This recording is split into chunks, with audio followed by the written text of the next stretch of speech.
there is a sound that defined the Soviet Union in the middle of the 20th century. It was not the sound of a factory whistle, or the cheering of a crowd during a parade, or the national anthem playing on the radio. The sound that defined an empire was the sound of a car engine, idling on a quiet street at 3 o'clock in the morning. In Moscow, they called them the Black Marias, black sedans, unmarked, that moved through the sleeping city like sharks in dark water. When they stopped in front of an apartment building, the entire block would hold its breath. Residents would lie in their beds, staring at the ceiling, listening to the heavy boots on the stairs, waiting to see which door the boots would stop at. If they stopped at your door, it was over. You would vanish into the night, swallowed by a machine so vast and so ruthless that it could erase a person from history as easily as erasing a name from a piece of paper. But who built the machine? Who kept it oiled? Who ensured that the gears turned smoothly, fed by a constant supply of human lives? Tonight, we are going to explore the life of the mechanic behind the terror, a man who wore rimless glasses and the soft smile, a man who looked like a schoolteacher or an accountant, but whose signature on a document sent millions to the freezing camps of Siberia. His name was Lavrentiy Beria. He was the right hand of Joseph Stalin. He was the head of the secret police. He was the architect of the Soviet atomic bomb, and he was a predator so terrifying that even Stalin, the man of steel, the dictator who feared nothing, was afraid of him. Stalin famously introduced him to the American President Roosevelt by saying, "This is our Himmler." Tonight, we descend into the dungeons of the Lubyanka. We walk the corridors of the Kremlin. We witness the rise of a man who believed in nothing but power, and whose name became a curse word in the country he helped rule. Welcome, travelers of the past. As the night deepens around you, let go of the worries of your day. You are safe here. The history we explore cannot hurt you. It can only teach you. Let your shoulders drop. Let your breathing slow. We are traveling back to a time of shadows and ice. Before we begin our descent, if you find value in these dark tales from history, please remember to subscribe to the channel, like this video to help us keep these stories alive. Your support is the light that guides us through the archives. Now, close your eyes and imagine the mountains of Georgia at the turn of the century. Lavrentiy Beria was born in 1899 in a small, poor village in Georgia, a region of the Russian Empire known for its rugged mountains and its hard people. He was not Russian. He was Mingrelian, a minority within a minority. He was born into poverty, but he had a gift that would serve him better than money or noble blood. He was frighteningly intelligent. While other boys played rough games in the dirt, Beria was watching. He was calculating. He had a photographic memory. He could read a page of a book and recite it back perfectly. He looked at the world not as a playground, but as a puzzle to be solved. And he realized very early on that the pieces of the puzzle were people. He was a scholarship boy, sent to a technical school to study architecture. He wanted to build things, but history had other plans. When the Russian Revolution exploded in 1917, the world of architects and engineers collapsed. The new world was a world of revolutionaries and spies. Beria didn't join the Bolsheviks because he was a dreamer. He didn't care about the workers or the peasants. He cared about the winning side. He started his career as a spy. First, he worked for the anti-communist government in Azerbaijan, infiltrating them. Then, he worked for the Bolsheviks. He played both sides, weaving a web of lies so complex that to this day, historians aren't entirely sure who he was really working for in those early years. But when the dust settled and the communists won, Beria was waiting with a smile, ready to serve. He joined the Cheka, the first iteration of the secret police, and there, in the interrogation rooms of the Caucasus, he found his true calling. He wasn't a soldier who fought on the battlefield. He was the man who cleaned up afterwards. He was efficient. He was brutal. And he had no conscience. Most men, even violent men, have a limit. They have a moment where they hesitate. Beria had no limit. To him, a human being was just a collection of biological functions that could be manipulated. Pain was a tool. Fear was a lever. If you applied enough pressure to the lever, the human would do whatever you wanted. His rise was meteoric. He became the boss of Georgia. He controlled the entire region like a medieval fiefdom. He would walk down the streets of Tbilisi, and people would cross to the other side, terrified to catch his eye. But being the king of Georgia wasn't enough. Beria looked north to Moscow. He looked to the man sitting in the Kremlin, the man who was also a Georgian, the man who was reshaping the world. He looked to Joseph Stalin, where he began a campaign of flattery that was embarrassing to watch. He wrote a book rewriting the history of the Bolsheviks in the Caucasus, giving Stalin credit for things he had never done. He renamed towns after Stalin. He built holiday homes for Stalin on the Black Sea coast. When Stalin visited, Beria was there, pouring his wine, laughing at his jokes, whispering gossip about his enemies. He made himself indispensable. He became the faithful dog. But Stalin, who trusted no one, saw something else in Beria. He didn't just see a dog, he saw a wolf. He saw a man who had no morality, only ambition, and Stalin decided that was exactly what he needed in Moscow. By 1938, the Great Terror was tearing the Soviet Union apart. Stalin had unleashed his secret police chief, Nikolai Yezhov, to purge the country of enemies. Hundreds of thousands were being shot. The army was decimated. The party was in ruins. But the terror had gone too far. It was spinning out of control. Stalin needed to dial it back, to stabilize the country before war broke out. He needed a new manager. He needed someone who could kill with precision, not just wild abandon. He summoned Beria to Moscow. Beria arrived and immediately did what he did best. He eliminated the competition. He maneuvered against Yezhov, the bloodthirsty dwarf, exposing his excesses, gathering dirt, turning Stalin against him. Within months, Yezhov was arrested, tortured, and shot. Beria took over the NKVD, the dreaded secret police, and the Russian people, for a brief moment, breathed a sigh of relief. Beria released thousands of people from the Gulag. He arrested the torturers of the previous regime. He declared that mistakes had been made. The people thought he was a liberal, a reformer, a savior. They were wrong. Beria wasn't stopping the machine. He was upgrading it. He realized that shooting people was a waste of resources.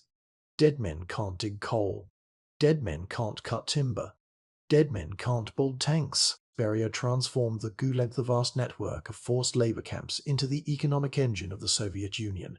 He turned slavery into a science. He calculated exactly how many calories a prisoner needed to survive while working 14 hours a day in the freezing cold. If they died, he calculated the cost of replacing them. He didn't want random terror. He wanted profitable terror. Under Beria, the NKVD became a state within a state. He had his own army. He had his own air force. He controlled the railways. He controlled the border guards. He was the shadow emperor of the Soviet Union. And he had a motto, a chilling phrase that he would say to anyone who claimed they were innocent: "Show me the man, and I'll find you the crime." Think about the horror of that sentence. It implies that guilt is not something you do. Guilt is something that is applied to you. We are all guilty of something, Beria believed. We all have a secret, and he would find it. If you are listening to this in the dark, pull your covers a little tighter, because we must now speak of the darkness within the man himself. Power does strange things to the human mind. For Beria, power was a license to take whatever he wanted. And what he wanted, sadly, was innocence. In Moscow, Beria was known for his black limousine. He would prowl the streets of the city, looking out the window. If he saw a beautiful woman, or even a young girl, he would signal his driver. The car would stop. His bodyguards would jump out. They would invite the woman to Comrade Beria's mansion for a drink. No one refused an invitation from Beria. To refuse was to die. What happened behind the high walls of his mansion is the stuff of nightmares. We will not dwell on the graphic details, for the sake of your rest, but history records that Beria was a predator of the worst kind. When the mansion was excavated years later, the things they found in the garden confirmed the darkest rumors. He kept a list of his victims. He kept mementos. He lived a double life by day, the cold, efficient bureaucrat signing papers next to Stalin. By night, a monster indulging in his worst appetites. Stalin knew. Stalin's daughter, Svetlana, was warned by her father never to be alone in a room with Beria. "He is not a man," Stalin told her. "He is a rascal." Yet Stalin kept him. Why? Why keep a monster at your right hand? Because Stalin needed a monster. When World War II began, when the Nazis invaded the Soviet Union in 1941, the country was on the brink of collapse. Panic swept through Moscow. The government was packing up to flee. In those critical hours, it was Beria who held the line. He took control of the domestic situation with an iron fist. He organized the evacuation of thousands of factories from the west to the east, moving entire industries over the Ural Mountains before the Germans could capture them. It was a logistical miracle. It was achieved through slave labor, through brutality, through working people until they dropped dead, but it was achieved. Beria managed the war production. He managed the intelligence networks. His spies in Britain and America were stealing secrets from the highest levels of the Allied governments. Beria proved that evil can be efficient. He proved that a man with no soul can be a very effective administrator. But as the war ended, a new weapon appeared on the horizon. A weapon that changed the world forever. The Americans dropped the atomic bomb on Hiroshima. Stalin was furious. The balance of power had shifted. The Soviet Union was now vulnerable. He turned to Beria, his fixer, his problem solver. "Lavrentiy," he said, "build me a bomb, and do it quickly. If we don't have it, they will crush us." Beria knew nothing about physics. He didn't know a proton from a neutron. But he knew how to manage people. He took over the Soviet atomic program. He rounded up the best scientists in the Empire men like Andrei Sakharov and Igor Kurchatov.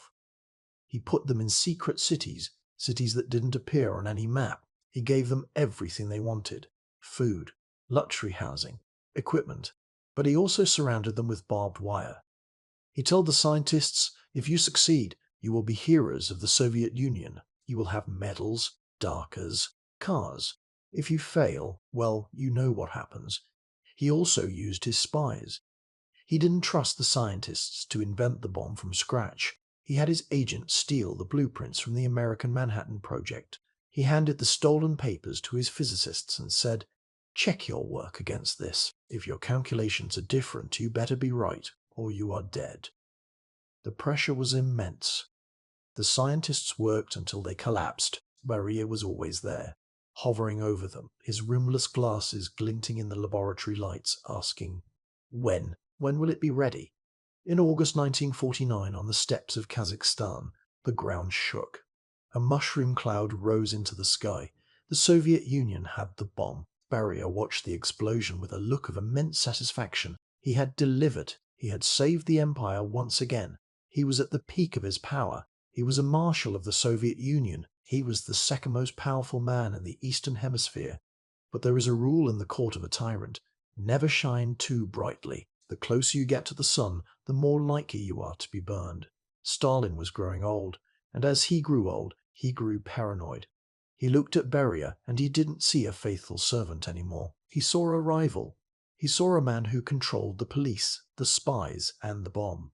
He saw a man who was powerful enough to take the throne. Stalin began to plot. He didn't attack Beria directly, that was too dangerous. He started to chip away at his power base. He launched the Mingrelian affair, arresting Beria's old friends in Georgia, accusing them of being spies. It was a warning shot. Stalin was preparing a new purge, and this time the target was Lavrentiy Beria. Beria, the master of survival, the man who had outlived the revolution, the civil war, and the Great Terror, felt the cold hand of fear round his own throat. He knew the signs. He knew how the machine worked because he had built it. He knew that unless something happened to Stalin, he was a dead man. And then, something did happen. If you are enjoying this story of power and parry, please take a moment to subscribe and leave a comment. Tell us, do you think history creates monsters, or do monsters create history? We now move to one of the most mysterious nights in Soviet history. March 1st, 1953. Stalin is at his dacha, his country house outside Moscow. He has dinner with his inner circle: Malenkov, Bulganin, Khrushchev, and Beria. They drink, they joke, they watch a movie. Beria is his usual self, cracking jokes, pouring wine, playing the court jester. But underneath the laughter, the tension is unbearable. They all know Stalin is planning to kill them. Late that night, the guests leave. Stalin goes to his room. He tells the guards not to disturb him. The next morning, Stalin does not come out. Noon passes. No sound. The guards are terrified to enter. Stalin has given orders never to be disturbed. Entering without permission could mean death, but not checking on him could also mean death. Finally, late in the evening, they work up the courage to go in. They find the ruler of half the world lying on the rug, soaked in his own urine, unable to speak. He has had a massive stroke. The guards call the Politburo. Beria arrives first. Witnesses describe a chilling scene. When Beria entered the room and saw the helpless body of the man he had served and feared for 30 years, his face changed. When Stalin seemed unconscious, Beria would storm around the room shouting orders, spitting on the floor, cursing the dying man. He looked triumphant. He looked like a man who had just been released from prison. But then Stalin would open one eye, he would let out a groan, and instantly Beria would drop to his knees. He would kiss Stalin's hand. He would whisper, "Comrade Stalin, don't worry. I am here. I will save you." It was a grotesque dance. The predator waiting for the alpha to die. Some historians believe Beria did more than wait. Some believe he poisoned Stalin. Beria famously told another politician months later, "I took him out. I saved you all." We will never know for sure, but we do know this. When Stalin finally took his last breath on March 5th, Beria didn't cry. He didn't mourn. He immediately called for his car. He raced to the Kremlin. He thought the throne was his. He thought he had won the game. He was wrong. The game was just beginning.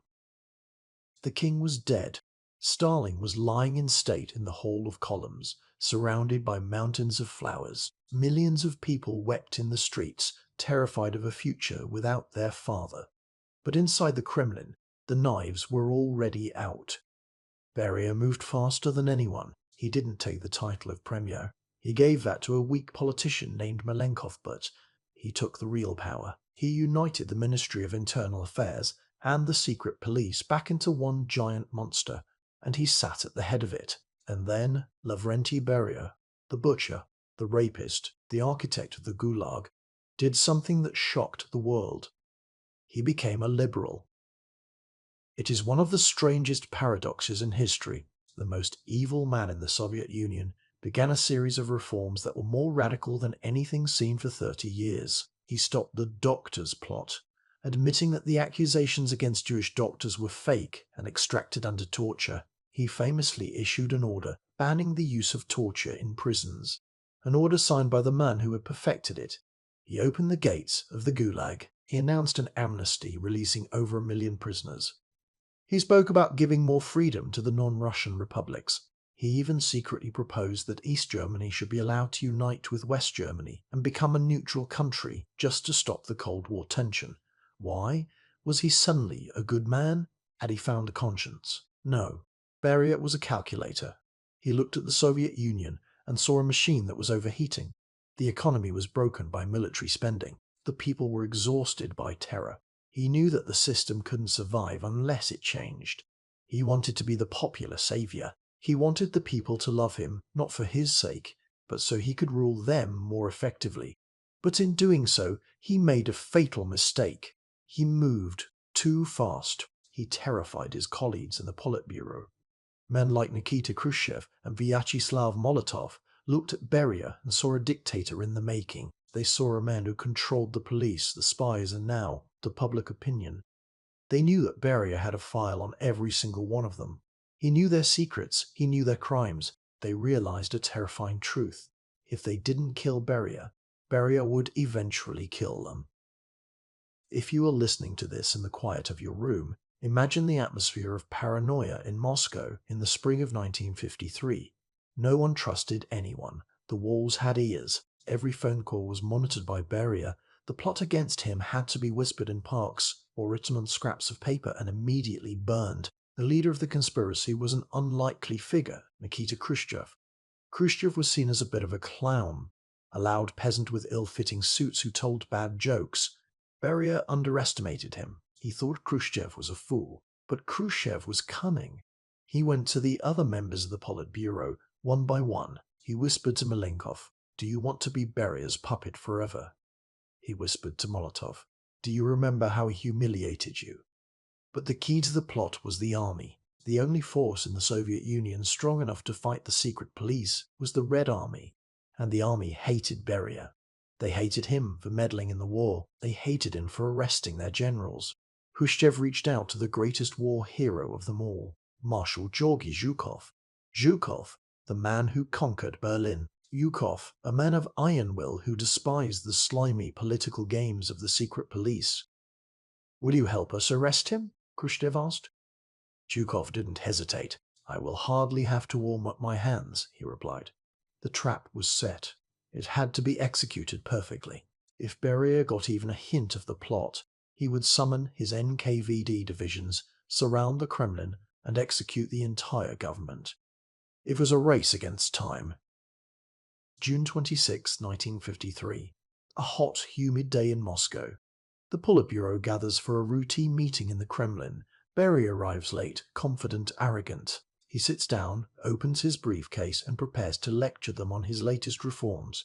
He has no idea that this is the last time he will ever walk into a room as a free man. Khrushchev opens the meeting, but instead of talking about agriculture or industry, he stands up and points a finger at Beria. "I wish to discuss the anti-party activities of Lavrentiy Beria," he says. Beria freezes. He looks around the table.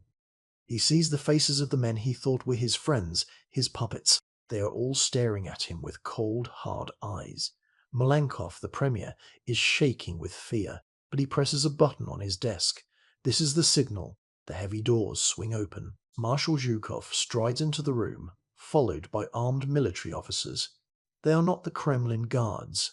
The guards are loyal to Beria. These are army men, smuggled in inside a limousine with blacked-out windows. Beria jumps up.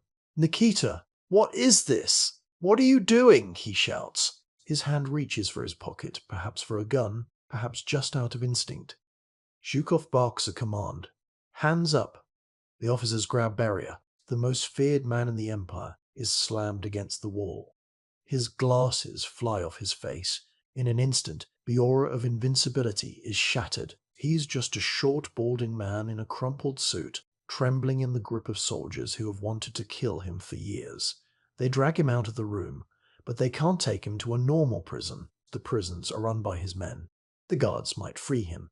So they wrap him in a carpet, throw him into the back of a car, and drive him to a secret military bunker. For 6 months, Beria sat in a concrete cell in the bunker of the Moscow military district headquarters. The silence was deafening. The man who had controlled the lives of millions now controlled nothing, not even when the lights were turned off. And here we see the true nature of the bully. When his victims were in prison, Beria had mocked them. He had told them to be strong, to confess, to accept their fate. But when Beria was in prison, he fell apart. He wrote letters to the Politburo, desperate, pathetic letters. "Dear Albert," he wrote to Malenkov, "don't kill me. I can still be useful. I will work in a brick factory. I will manage a collective farm. Just let me live," he cried. He begged on his knees. He promised to reveal state secrets. He offered to betray everyone he knew. The man of steel's right hand turned out to be made of very soft clay, but his former colleagues were not moved. In fact, his desperation only convinced them that he had to die. They knew that if Beria ever got out, his revenge would be apocalyptic. They also knew that a public trial was impossible. Beria knew too much. If they put him on a stand in front of the world, he would start talking about their crimes. He would reveal that they had all signed the death warrants together. So they arranged a special tribunal. A secret trial with no defense lawyer, no right to appeal, and a predetermined verdict. It was exactly the kind of trial Beria had invented for his victims. The irony was perfect. The machine he built was now feeding on its creator. December 23rd, 1953. It is a bitter cold winter day. The trial is over. The verdict is guilty. The sentence is death. They don't wait. There is no waiting period for appeals. The execution is scheduled immediately.